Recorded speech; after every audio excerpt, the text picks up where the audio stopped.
नमस्कार, मैं अजयपाल यादव। व्याख्याता इतिहास। सफल और असफल दोनों विद्यार्थियों के पास एक दिन में 24 घंटे का वक्त होता है। जो सफल विद्यार्थी होता है वो इस 24 घंटे का सदुपयोग करता है और असफल होता है वो इसका समय का सदुपयोग नहीं करता है। दोनों में केवल इतना फ़र्क होता है कि एक समय का सदुपयोग करता है, एक समय का सदुपयोग नहीं करता है। तो अब आपको तय करना है कि आपको सफल होना है या असफल होना है। प्यारे विद्यार्थियों, पिछले पार्ट में हमने प्रधानमंत्री के कार्य और उसकी शक्तियों के बारे में पढ़ा था।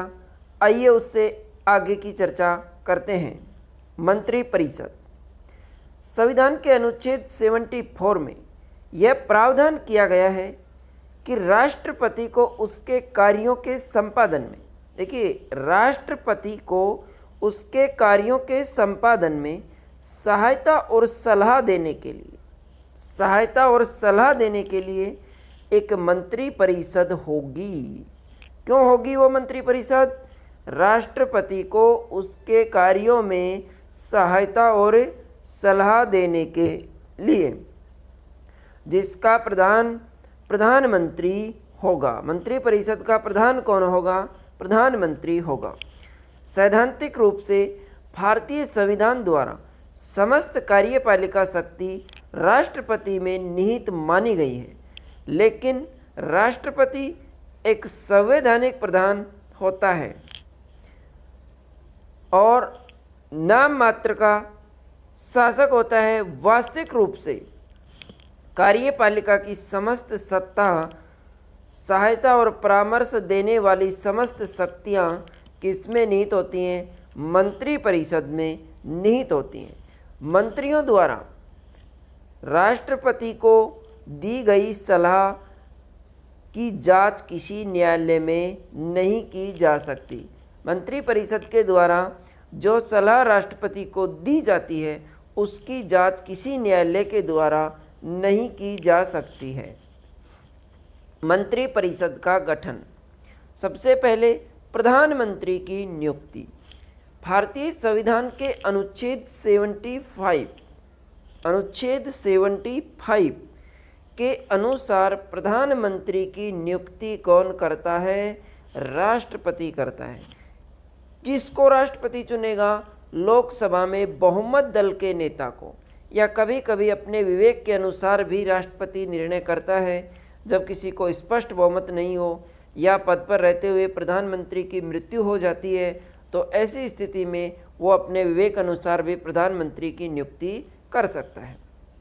तो सबसे पहला मंत्रिपरिषद का गठन और उसमें प्रधानमंत्री की नियुक्ति।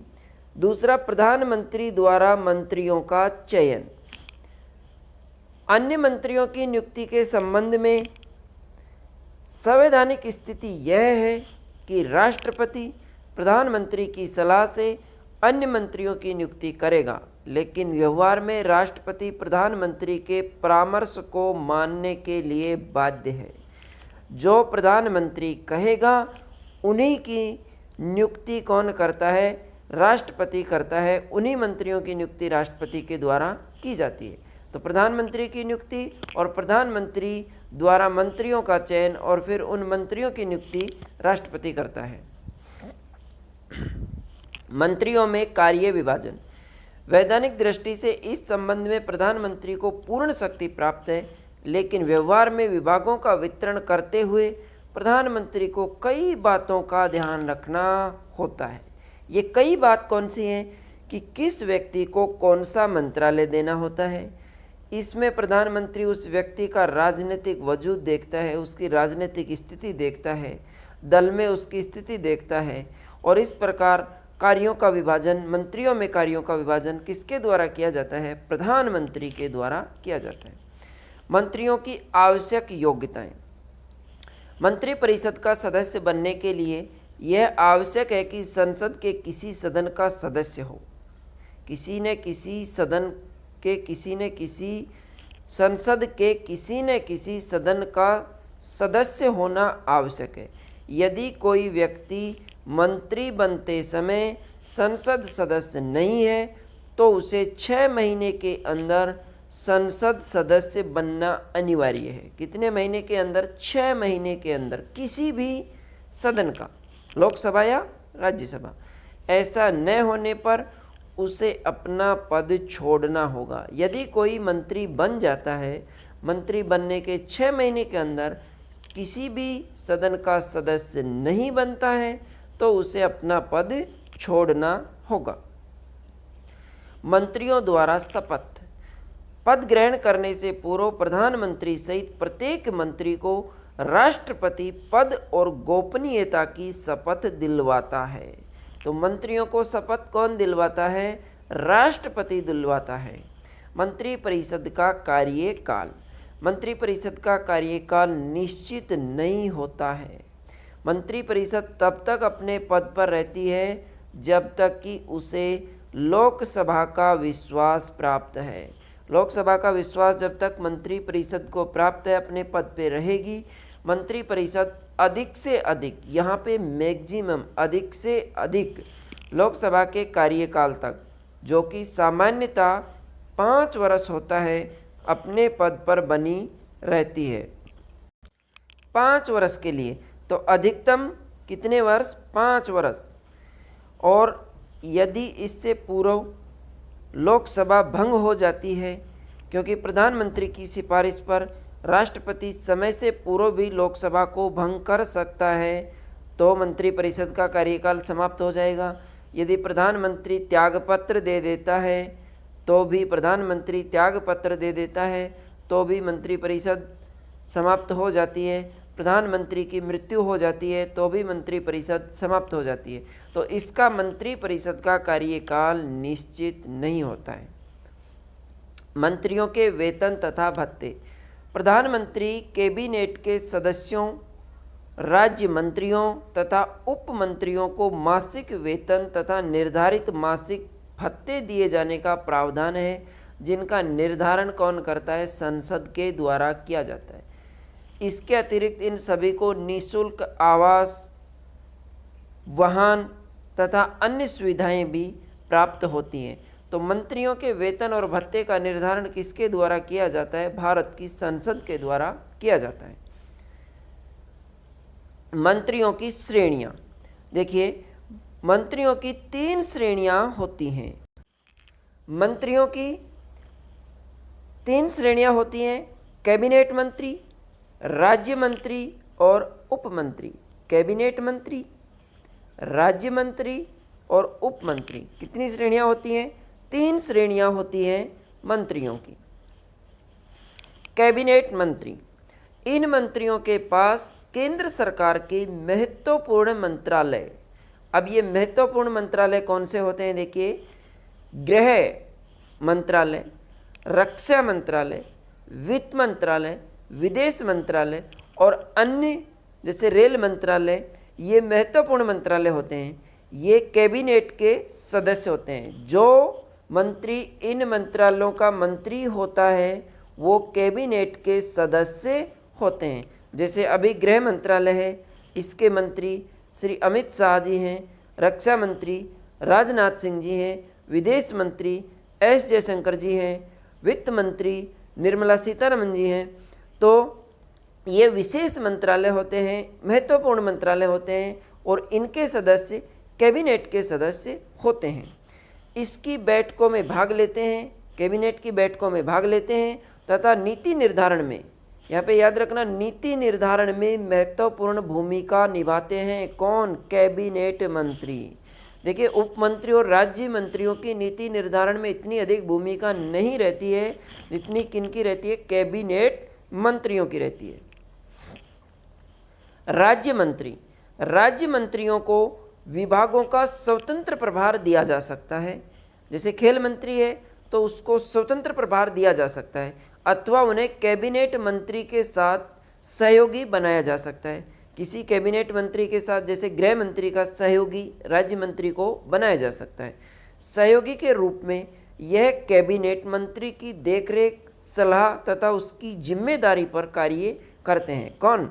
जब इनको किसी कैबिनेट मंत्री का सहयोगी बनाया जाता है, तब ये कैबिनेट मंत्री की देखरेख में, उसकी सलाह पर और उसकी जिम्मेदारी, उसकी रेस्पॉन्सिबिलिटी पर ही कार्य करते हैं। कौन? राज्य मंत्री। स्वतंत्र प्रभार के मामले में वे अपने मंत्रालय का कार्य कैबिनेट मंत्री की तरह ही पूरी शक्ति व स्वतंत्रता से करते हैं। जब इनको स्वतंत्र प्रभार दिया जाता है तो स्वतंत्र प्रभार के समय कैबिनेट मंत्री की तरह ही कार्य करते हैं। राज्य मंत्री कैबिनेट के सदस्य नहीं होते हैं। ध्यान रखना, राज्य मंत्री कैबिनेट के सदस्य नहीं होते हैं। उपमंत्री, उपमंत्रियों को स्वतंत्र प्रभार नहीं दिया जा सकता। उन्हें कैबिनेट अथवा राज्य मंत्रियों को उनके प्रशासनिक, राजनीतिक, संसदीय कार्यों में, देखिए कैबिनेट मंत्री या राज्य मंत्रियों को उनके प्रशासनिक, राजनीतिक या संसदीय कार्यों में सहायता के लिए नियुक्त किया जाता है। यह कैबिनेट के सदस्य नहीं होते हैं तथा कैबिनेट की बैठक में भाग नहीं लेते हैं। उप मंत्री और राज्य मंत्री कैबिनेट की बैठक में भाग नहीं लेते हैं। मंत्री परिषद बनाम मंत्रिमंडल। मंत्री परिषद और मंत्रिमंडल में क्या फर्क है? देखिए मंत्री परिषद, सबसे पहले मंत्री परिषद, यह एक बड़ा निकाय है। कौन सा? मंत्री परिषद एक बड़ा निकाय है और इसमें 60 से 70 मंत्री होते हैं। जितने भी मंत्री होते हैं, चाहे वो कैबिनेट मंत्री हो, चाहे वो राज्य मंत्री हो, चाहे उप मंत्री हो, वो सारे किसके सदस्य होते हैं? मंत्री परिषद के। इन मंत्रियों की 3 श्रेणियों में कौन कौन से? कैबिनेट मंत्री, राज्य मंत्री व उप मंत्री होते हैं। इसे सभी शक्तियां प्राप्त हैं, परंतु किसमें प्राप्त हैं? कागजों में प्राप्त हैं। तो ये मंत्री परिषद। अब मंत्रिमंडल, यह एक लघु निकाय है। इसमें 15 से 20 मंत्री होते हैं। मंत्री परिषद में 60 से 70, लेकिन इसमें 15 से 20 मंत्री होते हैं। इसमें केवल कैबिनेट मंत्री शामिल होते हैं। अतः यह मंत्री परिषद का एक भाग है। मंत्रिमंडल किसका एक भाग है? मंत्री परिषद का एक भाग है। इसमें केवल कौन सम्मिलित होते हैं? कैबिनेट मंत्री। जब मंत्रिमंडल की बात की जाएगी तो केवल कैबिनेट मंत्री होंगे, और जब मंत्री परिषद की बात की जाएगी तो उसमें तीनों तरह के कैबिनेट भी, राज्य भी और उप मंत्री भी सम्मिलित होंगे। यह वास्तविक रूप में मंत्री परिषद की शक्तियों का प्रयोग करते हैं। कौन? मंत्रिमंडल, और उसके लिए कार्य करते हैं। तो ये फर्क है किसमें? मंत्री परिषद और मंत्रिमंडल में। मंत्रिमंडल की शक्तियां, क्या क्या शक्तियां मंत्रिमंडल की हैं? मंत्रिमंडल भारतीय शासन व्यवस्था की सर्वोच्च इकाई है और उसके द्वारा समस्त शासन व्यवस्था का संचालन किया जाता है। पूरी शासन व्यवस्था का संचालन जो करती है वो कौन करती है? मंत्रिमंडल करती है। राष्ट्रपति की समस्त शक्तियों का उपयोग मंत्रिमंडल द्वारा किया जाता है। राष्ट्रपति की जो भी शक्तियां हैं उसका उपयोग कौन करते हैं? मंत्रिमंडल करते हैं। मंत्रिमंडल के द्वारा ही की जाती हैं। इसे भारतीय शासन व्यवस्था का हृदय कहा जाता है। किसको? मंत्रिमंडल को भारतीय शासन व्यवस्था का हृदय कहा जाता है। राष्ट्रीय नीति निर्धारित करना, सबसे पहला कार्य मंत्रिमंडल का क्या है? राष्ट्रीय नीति निर्धारित करना। मंत्रिमंडल का सबसे अधिक महत्वपूर्ण कार्य राष्ट्रीय नीति निर्धारित करना है। राष्ट्रीय मंत्रिमंडल के द्वारा निर्धारित की जाती हैं। मंत्रिमंडल यह निश्चित करता है कि आंतरिक क्षेत्र में प्रशासन के विभिन्न विभागों द्वारा और विदेशी क्षेत्र में दूसरे देशों के साथ संबंध के विषय में किस प्रकार की नीति अपनाई जाएगी। आंतरिक क्षेत्र के विभिन्न विभाग जैसे गृह विभाग है, वित्त विभाग है या अन्य विभाग हैं, राज्यों के साथ प्रशासनिक व्यवस्था और विदेशों के साथ, दूसरे देशों के साथ किस तरह की नीति अपनाई जाएगी, यह निर्णय किसका होता है? मंत्रिमंडल का होता है। तो राष्ट्रीय नीति निर्धारित करना पहला कार्य मंत्रिमंडल का। कानून निर्माण पर नियंत्रण। संसदात्मक व्यवस्था होने के कारण मंत्रिमंडल का कार्य क्षेत्र नीति निर्धारण तक ही सीमित नहीं है, वरन इसके द्वारा कानून निर्माण के कार्य का भी नेतृत्व किया जाता है। ये नहीं है कि कोई विधायक कानून बना देगा, कानून संसद के द्वारा बनाई जाती है, लेकिन उसकी लीडरशिप कौन करता है, उसका नेतृत्व कौन करता है, मंत्रिमंडल करता है। कानून निर्माण का नेतृत्व कौन करता है, मंत्रिमंडल करता है, उस पर नियंत्रण भी रखता है। मंत्रिमंडल के सदस्य महत्वपूर्ण विधेयक सदन में प्रस्तावित करते हैं। जब कोई नया कानून बनाया जाता है तो उसका विधेयक सदन में प्रस्तावित करते हैं कौन, मंत्रिमंडल के सदस्य। राष्ट्रीय कार्यपालिका पर सर्वोच्च नियंत्रण। कार्यपालिका पर सर्वोच्च नियंत्रण भी कौन रखता है, मंत्रिमंडल रखते हैं। व्यवहारिक रूप में समस्त कार्यपालिका शक्ति, यहाँ पे शब्द आया है व्यवहारिक रूप में, व्यवहारिक रूप में समस्त कार्यपालिका शक्ति। कहा गया है कि भारत की कार्यपालिका शक्ति किसमें निहित होगी, अनुच्छेद 53 राष्ट्रपति में निहित होगी। लेकिन व्यवहारिक रूप में उस समस्त कार्यपालिका शक्ति का प्रयोग किसके द्वारा किया जाता है, मंत्रिमंडल के द्वारा किया जाता है। मंत्रिमंडल के विभिन्न विभागों के अध्यक्ष होते हैं, जो सदस्य होते हैं वो विभिन्न विभागों के अध्यक्ष होते हैं। वह अपने विभाग का संचालन करते हैं और उनके कार्यों की देखभाल भी करते हैं। तो कार्यपालिका पर नियंत्रण। वित्तीय कार्य। देश की आर्थिक नीति निर्धारित करने का उत्तरदायित्व मंत्रिपरिषद का होता है। आर्थिक नीतियां भी कौन निर्धारित करती है, मंत्रिपरिषद ही करते हैं। इस हेतु उसके द्वारा प्रत्येक वर्ष संसद के सम्मुख देश के संभावित आय और व्यय, जिसे क्या कहा जाता है, बजट कहा जाता है, बजट का ब्यौरा प्रस्तुत किया जाता है। बजट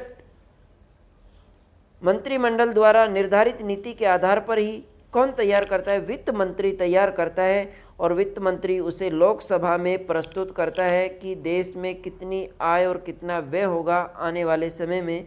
ये बजट भी किसके द्वारा प्रस्तुत किया जाता है, वित्त मंत्री के द्वारा। अन्य समस्त धन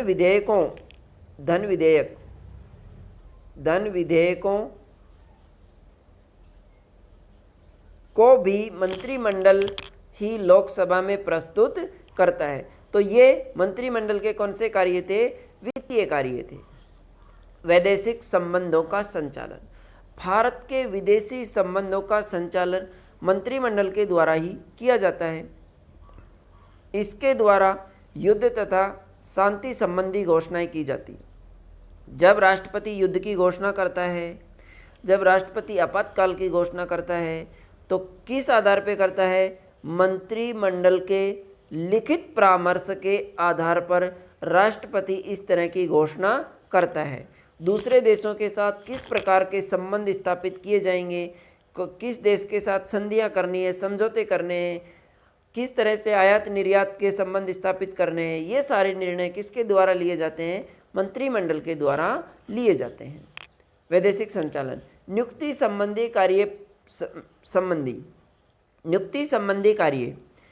नियुक्ति संबंधी कार्य। संविधान के द्वारा राष्ट्रपति को जिन पदाधिकारियों को नियुक्त करने की शक्ति प्रदान की गई है, जैसे महान्यायवादी, नियंत्रक और महालेखा परीक्षक, न्यायाधीश, यूपीएससी के सदस्य, अध्यक्ष, इन सब की नियुक्ति राज्यों में राज्यपाल, इन सब की नियुक्ति राष्ट्रपति करता है। लेकिन किसकी सलाह पर, किसकी सिफारिश पर, मंत्रिमंडल की सिफारिश पर।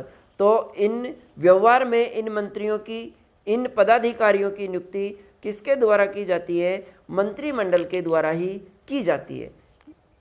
तो ये मंत्रिमंडल के कुछ प्रमुख कार्य थे, प्रमुख शक्तियाँ थी। सबसे पहले राष्ट्रीय नीति निर्धारित करना, राष्ट्रीय नीति निर्धारित करना, कानून निर्माण पर नियंत्रण करना, कानून का निर्माण भी और नियंत्रण भी, राष्ट्रीय कार्यपालिका पर सर्वोच्च नियंत्रण रखना, वित्तीय कार्य, बजट प्रस्तुत करना और धन विधेयकों को लोकसभा में प्रस्तुत करना, ये सारे कार्य भी मंत्रिमंडल के द्वारा ही किए जाते हैं।